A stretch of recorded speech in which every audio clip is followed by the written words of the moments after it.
Assalamualaikum warahmatullahi wabarakatuh.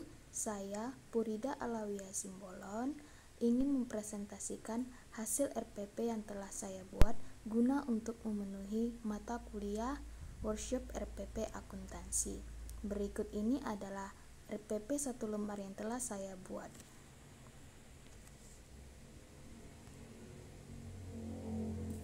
Di sini Anda dapat melihat inilah RPP 1 lembar yang telah saya buat, yang telah sesuai dengan komponen-komponen yang harus ada dalam sebuah RPP. Saya akan menjelaskan mengenai komponen-komponen tersebut. Yang pertama,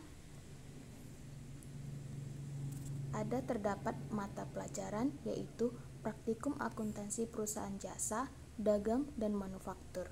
Kemudian ada kelas atau semester yaitu RPP yang akan dibuat untuk kelas 12 semester ganjil. Alokasi waktunya ialah 1 kali pertemuan selama 50 menit. Kompetensi keahlian yaitu akuntansi dan keuangan lembaga. Materi pokok ialah transaksi jurnal penutup, antara lain menutup biaya overhead pabrik, menutup selisih biaya overhead pabrik ke rekening harga pokok penjualan, menutup rekening nominal dan rekening lainnya, harga pokok pesanan atau harga pokok proses. Kompetensi dasarnya yaitu pertama, menganalisis transaksi jurnal penutup, antara lain menutup biaya overhead pabrik, menutup selisih biaya overhead pabrik ke rekening harga pokok penjualan, menutup rekening nominal dan rekening lainnya, harga pokok pesanan atau harga pokok proses. Yang kedua adalah melakukan pencatatan transaksi penutupan, antara lain menutup biaya overhead pabrik, menutup selisih biaya overhead pabrik ke rekening harga pokok penjualan, menutup rekening nominal dan rekening lainnya, harga pokok pesanan atau harga pokok proses. Model pembelajaran yang akan saya gunakan yaitu problem based learning. Alatnya berupa laptop, LCD, papan tulis, dan spidol. Bahan from jurnal penutup. Medianya yaitu slide PPT tentang jurnal penutup, bahan ajar, dan LKPD yang telah dibuat. Sumbernya ialah modul LKPD, media massa cetak yaitu berupa buku. Selanjutnya ialah tujuan pembelajaran. Di dalam RPP ini, peserta didik diharapkan mampu menjelaskan konsep dan melakukan proses penutupan transaksi biaya overhead pabrik, menutup selisih biaya overhead pabrik ke rekening harga pokok penjualan, menutup rekening nominal dan rekening lainnya, harga pokok pesanan atau harga pokok proses. Kemudian, menganalisis dan membuat jurnal penutup perusahaan manufaktur dengan jujur, penuh percaya diri, dan rasa ingin tahu yang tinggi serta tepat. Kegiatan pembelajaran akan dimulai dengan pendahuluan terlebih dahulu yang akan dilakukan selama 5 menit, yaitu dimulai dari guru melakukan salam pembuka dan berdoa. Kemudian, guru menyampaikan kompetensi dasar, indikator pencapaian kompetensi, dan tujuan pembelajaran yang akan dicapai. Lalu, guru bersiap-siap untuk menayangkan video kegiatan perusahaan manufaktur, lalu melakukan tanya jawab tentang biaya-biaya yang terjadi di dalam perusahaan manufaktur. Setelah itu, ada kegiatan inti yang akan dilakukan selama 35 menit. Di dalam kegiatan inti, ada sintak-sintak yang harus dilakukan. Yang pertama adalah mengidentifikasi masalah. Untuk mengidentifikasi masalah, maka kegiatannya adalah guru menyajikan bahan tayang, kemudian memberikan bahan ajar untuk dipahami kepada peserta didik dan meminta peserta didik untuk mencari referensi materi serta mencatat hal-hal yang menarik dan diragukan dari bahan tayang. Kemudian, sintak kedua, menetapkan masalah.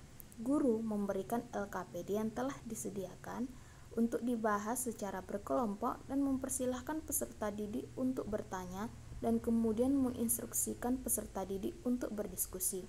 Sintak ketiga, mengembangkan solusi, yaitu dengan cara guru mempersilahkan peserta didik untuk berdiskusi dan membimbing ketua kelompok untuk memotivasi anggota kelompok dalam memecahkan kasus. Sintak keempat, melakukan tindakan strategis, yaitu setiap perwakilan kelompok menyajikan hasil diskusinya di depan kelas. Terakhir, melihat ulang dan mengevaluasi. Peserta didik dipersilahkan menanggapi hasil penyajian kelompok presentasi dan kemudian mengumpulkan hasil kerja kelompok. Terakhir, ada penutup yang dilakukan selama 10 menit. Guru dan siswa akan bersama-sama menyimpulkan hasil materi yang telah dibahas hari itu dan diberi tugas untuk kembali mengulas materi agar siswa lebih tetap mengingatnya dan lebih memahaminya. Kemudian, guru mengakhiri kegiatan belajar dan memberi pesan untuk mempelajari materi berikutnya agar ada persiapan siswa. Terakhir, guru menyuruh salah satu siswa untuk memimpin doa penutup. Untuk dari segi penilaian, untuk KD menganalisis materi, teknik penilaian dilakukan yaitu tes tertulis, bentuk uraian, dan penugasan. Seperti yang tadi sudah disajikan dalam seperti LKPD tadi. Kemudian instrumennya adalah soal tes tertulis, lembar tugas, dan lembar penilaian tugas yang bisa didapat dari sebuah buku atau modul yang ada. Kemudian KD keempat, melakukan pencatatan transaksi penutupan untuk materi.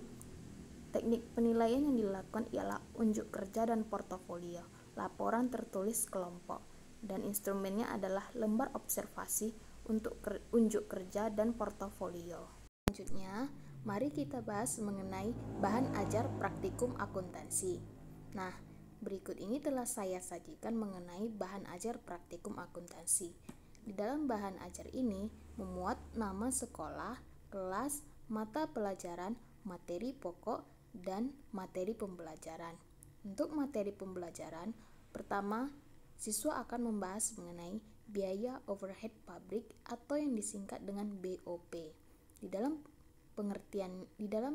BOP ini akan dijelaskan mengenai pengertiannya serta akun-akun yang terkait dengan BOP.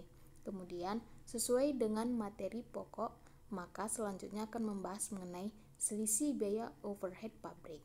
Selanjutnya akan membahas mengenai bagaimana cara mencatat jurnal untuk menutup BOP dan jurnal untuk menutup selisih BOP. Di sini telah disajikan contoh dan bagaimana cara pencatatan jurnal penutup untuk BOP dan selisih BOP. Siswa akan menjadikan contoh ini sebagai pedoman untuk lebih memahami materi. Nah, selanjutnya guru akan memberikan contoh soal untuk dikerjakan bersama-sama dengan siswa agar siswa lebih memahami tentang materi. Kemudian dilengkapi dengan jawaban sehingga nanti siswa akan melihat apakah jawaban yang dia kerjakan telah benar atau tidak. Dan siswa juga akan bisa bertanya-tanya kepada guru di mana bagian jawaban tersebut yang tidak dimengerti. Selanjutnya, materi kedua ialah rekening nominal dan rekening lainnya, harga pokok pesanan atau harga pokok proses. Di sini, guru nantinya akan menjelaskan apa itu rekening nominal dan bagaimana pencatatannya ke dalam jurnal penutup. Yang kedua, ada rekening lainnya, yaitu harga pokok pesanan atau harga pokok proses. Nantinya, guru akan menjelaskan pengertian kedua rekening ini dan kemudian menjelaskan apa perbedaannya. Setelah itu, guru akan memperlihatkan seperti apa jurnal untuk rekening harga pokok pesanan dan harga pokok proses. Kemudian di sini terdapat sebuah jurnal yang dimana nanti guru bersama dengan siswa akan bersama-sama menganalisis seperti apa transaksinya dan seperti apa penempatan akun-akun tersebut ke dalam jurnal ini. Nah, ini tadi adalah jurnal sambungan dari jurnal sebelumnya. Di dalam jurnal ini juga memuat tentang materi-materi pokok yang sesuai dengan RPP, seperti harga pokok proses dan ada ikhtisar laba rugi. Kemudian ada lembar kerja peserta didik atau yang disingkat dengan LKPD. Karena guru sebelumnya menetapkan untuk metode diskusi, maka di LKPD ini akan memuat nama kelompok, di mana satu kelompok akan dianjurkan oleh guru untuk terdiri dari 4 anggota. Setelah itu ada mengisi nama kelas, kemudian ada mata pelajaran, materi pembelajaran, dan tujuan pembelajaran. Dan terakhir, ada soal latihan yang akan dikerjakan oleh siswa secara berkelompok untuk sebagai bentuk pengujian guru kepada siswa apakah siswa telah benar-benar memahami materi yang telah diajarkan. Karena apabila ternyata materi tersebut belum dipahami, maka guru bisa mengevaluasi kembali tentang metode yang dia gunakan agar pembelajaran lebih efektif. Nah, itulah tadi hasil presentasi saya mengenai RPP. Demikianlah apa yang telah saya sampaikan. Apabila ada kesalahan, mohon dimaafkan. Wabillahi taufiq wal hidayah. Wassalamualaikum warahmatullahi wabarakatuh.